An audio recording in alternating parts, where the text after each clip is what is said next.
Welcome back. Today I'm going to show you how to add a little bit more oomph to your kicks. If you're making your beat and you can hardly hear your kicks, and you want a little bit more punch to them, I'm just gonna take you through my whole process of how I add oomph to my kicks. So let's just jump right into it. Open up FL. Here we are. So I already made a simple, super simple drum rack. Here's what it looks like. Here's what it sounds like. Super simple. I didn't add anything, any effects. I didn't add anything to it. And so let's go ahead, click pattern 1, drag that on in there. And then we have our melody. Just go ahead and choose any melody. Let's go with that one. Let's get the timing right on it. Right click on this track, and let's go ahead and make sure we got the timing right. Add the metronome. Let's see here. Add the metronome, see what we got.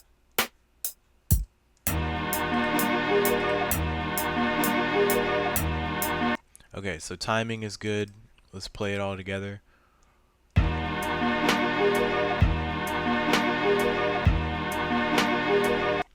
Okay, so right away playing that, you can definitely tell that the kicks are a little bit kind of drowned out by everything. The kicks don't have any oomph behind it, and so right away what I like to do, and by the way, you can everything I'm about to show you can do with any kick. You can pretty much do everything I'm about to show you with like any sound basically. But what I like to do is go up here to View Mixer, click that, and the kicks, depending on where you put your kicks, I like to put my kicks on the number 1 slot. That way it's easy to find. It'll be up here in Insert 1. And so if you right click this button right here, if you right click it, it'll isolate that. Everything else will shut off. And so that is a really good way for you to just like only hear your kicks. Right away, the first thing I like to do, go over here to slot 1 on the right, and I like to add EQ2. EQ2 is a really good way to adjust your equalizer, and so I like to adjust the top end. I like to raise the top end a little bit. So that's what it sounds like with nothing, and then as I raise it, you'll notice there's a little bit more punch to it. There's also a little bit of a popping sound. I don't know if you can hear that. There's a little bit of a popping sound. And so if you have a kick that has a popping sound to it, go back to slot 2 and then add EQ2 again. But this time go up here to presets and choose 40 Hertz plus 18 Hertz cut. So we're going to cut the top end out. So you hear that pop, ready? And that pop goes away when you cut that top end out. There's a little bit more of a punch to the kick. If I turn everything off, and you'll see, turn anything on,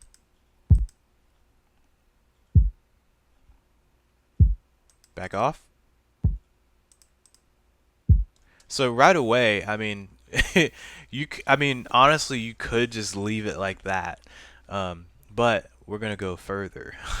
we're gonna keep going. The next thing I like to add is Maximus. Right here in Dynamics, click that, boom, go presets, warmness 2. I love warmness. Warmness 2 especially. Warmness adds a little bit more of like a saturation. It saturates whatever you're trying to do, whatever you're trying to add to it. It saturates the sound.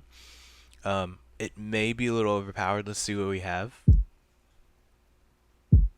Sounds good. Yeah, we're going to keep it at that. I'm going to keep it like that. So the next thing I want to add is go to Fruity Stereo Shaper. Click that. And then if you don't see the presets menu right here, and normally it pops up here, but if it doesn't, go over here to this drop down menu and go presets. We're going to go delay.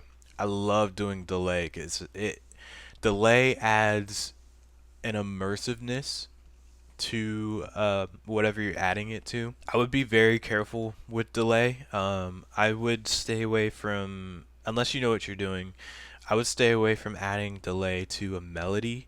Um, Delay, I feel like it works best with kicks, snares, hats, whatever it is. Um, and so let's go ahead and play. I want you guys to hear this. Oh, dude. It just, especially when you're wearing headphones or if you're listening on stereo speakers, you can really hear the difference. If you're listening to this on the phone, there may not be a giant difference. Unless your phone has amazing speakers, you might be able to hear the difference. This is something that I've recently been doing for the past year or so, is adding delay. Just because, like I said before, it adds an immersiveness. It makes you feel like you're in between each kick. So from here, the next thing we're gonna kick it up a little bit of a notch. The next thing we're gonna add is some bass hits. With bass hits, you can get bass hits off of any drum pack you download.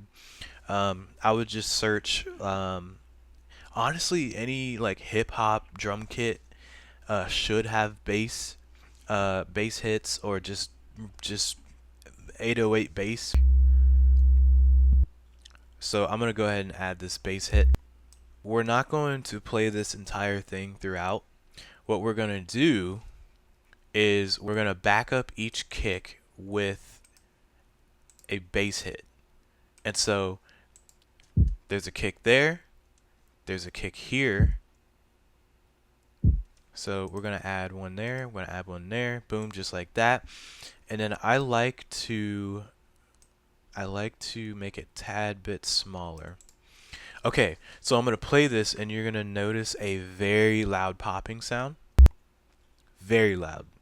It's it's really bad and it'll happen every time you add a bass hit. So what you have to do is go ahead and left click on it just to select it. Go back up to view mixer, click that, and we want to add the bass hits. We're going to anchor it to a free channel. These first 4 channels have already been taken. See that? So you don't want to add it to something that's already been taken. So that means for me, insert 5 and beyond are free. So I like to start off with 10. Go ahead and right click, boom, and then you're going to see under routing right here, go channel routing, go route selected channels to this track, boom. So now that bass hit is anchored to this channel. And so the next thing you want to do is go back to EQ. Everything starts, I love EQ, man. EQ2, everything starts off with EQ2. And so in order to get rid of that popping sound, go back to presets and we're going to do another cut. And so basically anytime you hear a popping sound, if you take the top end down, you're going to eliminate that popping sound. And so with bass hits, we're basically going to take it almost all the way down to the low end. And so now when I play the bass hit, there's no popping. And when I take this off, you're going to hear the popping again. Really bad. Turn that back on. And so now we're chilling. And so from here, I want to make my bass hits a little bit more prominent. And so I'm going to go back to Maximus, go presets. And instead of warmness, I'm just going to see what punchy drums, one of the punchy drums sounds like. Yeah. Oh, I like that one. Okay, so now, and we may go back and add something else to that, but for now, we're just going to keep it simple. I'm going to play this without the melody, and you're going to see how the bass hit kind of backs up each kick, and it sort of helps the kick out a little bit. It helps it out a little bit. So let's go ahead and play it. So right off the bat, man, this just sounds so much better. Let's play it with the melody.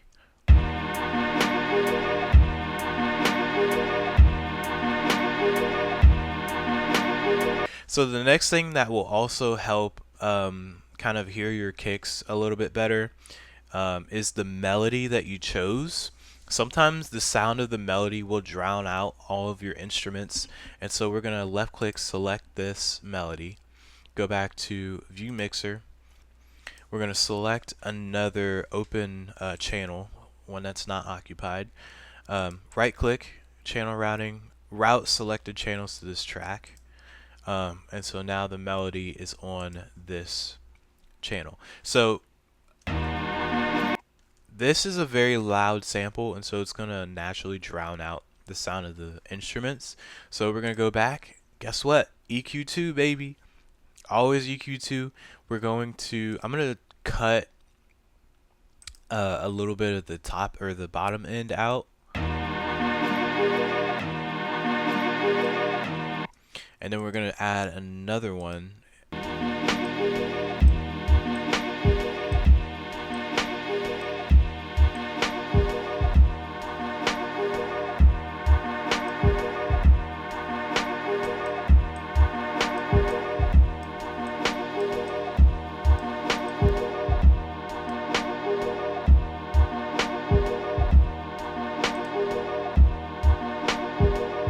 I'm gonna put a bass hit like halfway in between the next,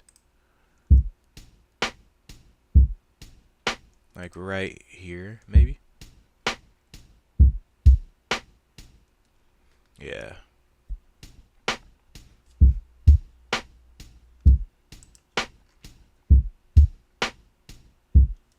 And then I'm gonna go back to our kicks, and then I'm gonna add. This may be getting a little bit complex, but this is like, you don't have to do all this. I want you to know you don't have to do all this. Yeah, like that. I think I'm gonna add the bass hits behind these new ones we just added here.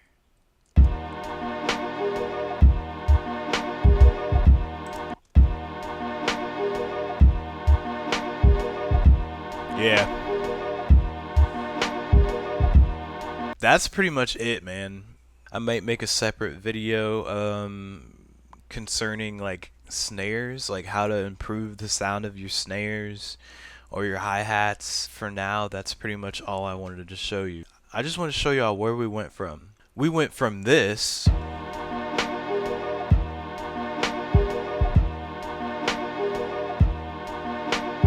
to this.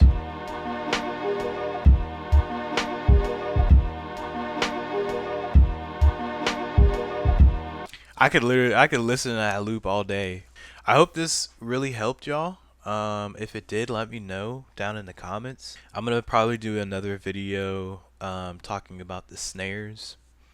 How do you get really nice sounding snares, snappy snares? That's pretty much all I wanted to show y'all. I hope this helped you. If it did, let me know in the comments down below, and I will see y'all in the next video. Peace out.